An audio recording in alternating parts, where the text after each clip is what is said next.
Ég heiti Páll Ásgeir Ásgeirsson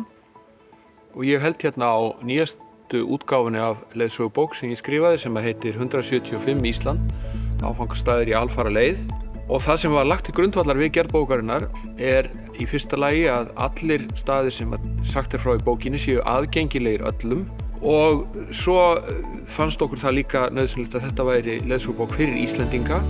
sem beindi athygli þeirra að fáfarnari stöðum á þeirra eigin landi og hjálpaði þeim til að þekkja það betur.